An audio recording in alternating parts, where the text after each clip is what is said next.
ओए सुन, आज स्कूल में पता क्या हुआ? मैम ने सेक्स एजुकेशन का पूरा चैप्टर ही मिस करा दिया। बोले खुद से पढ़ लो। मेरे यहाँ भी यही किया सर ने। तो क्या करें? पता भी तो होना चाहिए, आगे जाके काम आएगा। भाई तो अपना देख ले, मैं तो एनीवेज मैकेनिकल लेने वाला हूँ।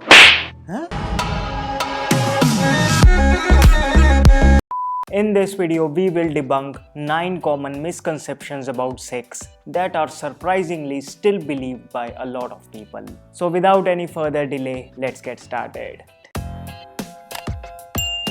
Hello friends, welcome to FitTuber. Starting with number 9, pubic hair is unhygienic. This is the most common misconception about the pubic hair that people have. However, studies suggest that pubic hair actually have a role to play, including preventing us from STIs, UTIs and other infections. Like any other hair, they also trap dirt, sweat and even harmful microorganisms. So as long as you wash them and keep that area clean, it's absolutely alright to have pubic hair, and of course they are not at all unhygienic. Pubic hair removal is a personal choice and it is generally safe to do so, but there may be some side effects associated with it. Well, removing pubic hair is like running a car without stepney. All works fine without it, but someday you might really miss it. Number 8, you don't need a condom during oral or anal sex. Well, you do.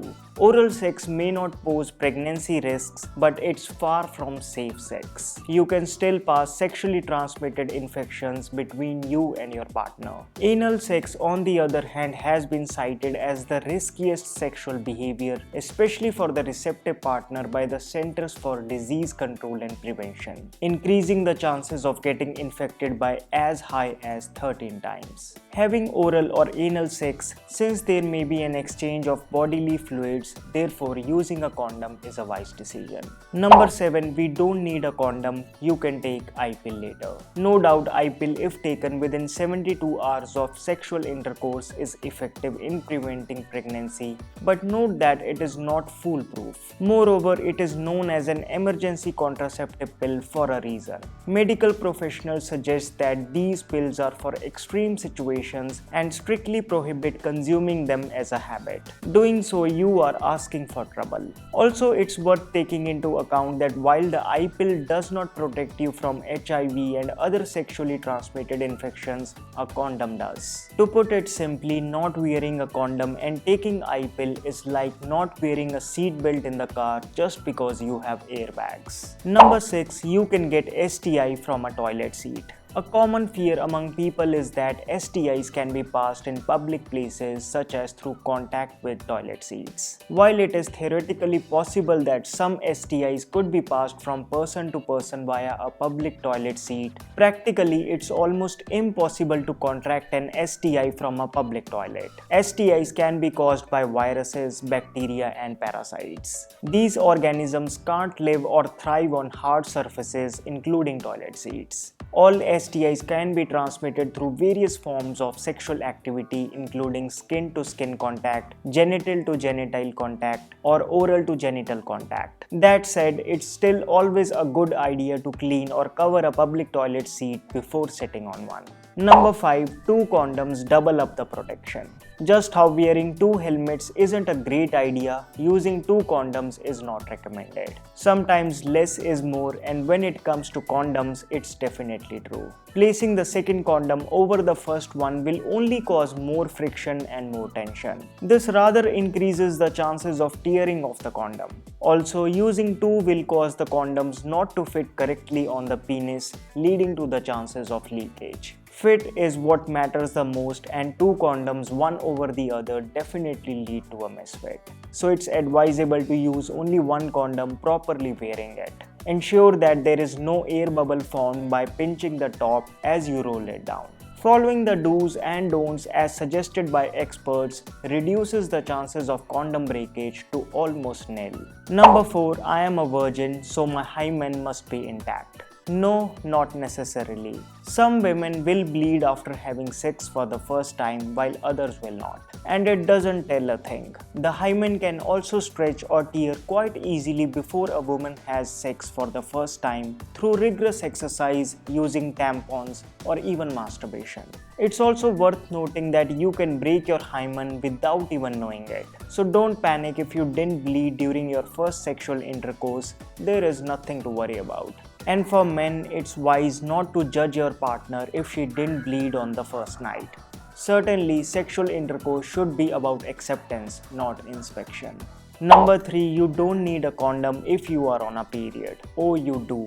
According to the Centers for Disease Control and Prevention, having sex during your period increases your risk of getting or transmitting an STI like HIV. The virus may be present in the period blood. Health experts strongly encourage using a condom to decrease this risk. Regarding pregnancy, no doubt the odds of conceiving are lower during your period, it is still possible.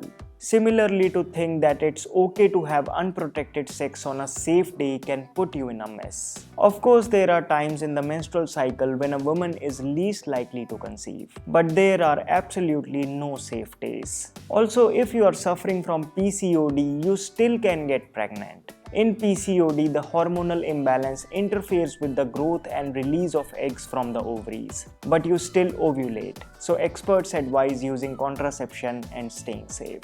Number 2, I won't get pregnant as my partner pulls out before ejaculation.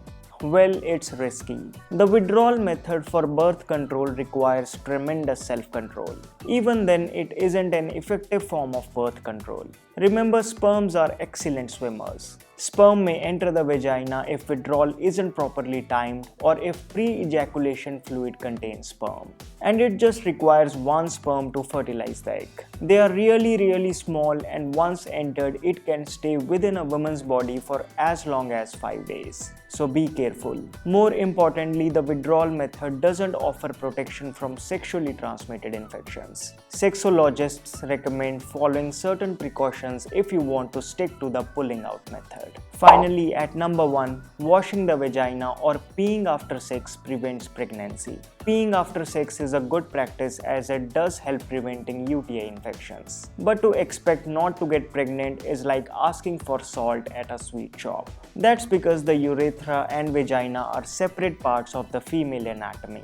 As a result, peeing will not affect any sperm that enter the vagina. Even washing the vagina after unprotected sex won't reduce the risk of pregnancy. In fact, if a woman douches after intercourse, there is a possibility that it may actually push the sperm further up through the cervix, making it even easier for sperm to join with an egg. Anyway, vaginal douching is a straightforward no as it imbalances the pH of the birth canal. So these were those 9 common misconceptions about sex that we should stop believing. Did you find this video helpful? If yes, and if you would like to see another part of this video, then please give a big thumbs up. Which one of these misconceptions surprised you the most? Let me know in the comments. Check out Ayuga's 100% Kumkumadi Skin Radiance Face Oil. Turn the pack and you will find that it is an authentic formulation made using saffron, sandalwood, goat milk, lotus and 20 other precious herbs that lift the face glow naturally. The reference Ayurvedic text is also clearly mentioned. To use it, take an adequate amount, rub gently and apply evenly onto your face. The company recommends that you apply it in a special face posture. Known for its anti-aging properties, this natural moisturizer is suitable for all skin types. To buy Ayuga's USDA organic, Ayush licensed, made safe and cruelty-free 100% Kumkumadi Skin Radiance Face Oil, click on the link down in the description box. Do not forget to apply the special discount coupon to get 15% off on your order. So friends, that's all for this video. You can now support my work by clicking on the join button below. Please do remember to subscribe to this channel, hit that bell icon so that you never miss a video from me. Also, I'm active on Instagram these days, so you can connect with me there. My name is Vivek. I thank you so much for watching.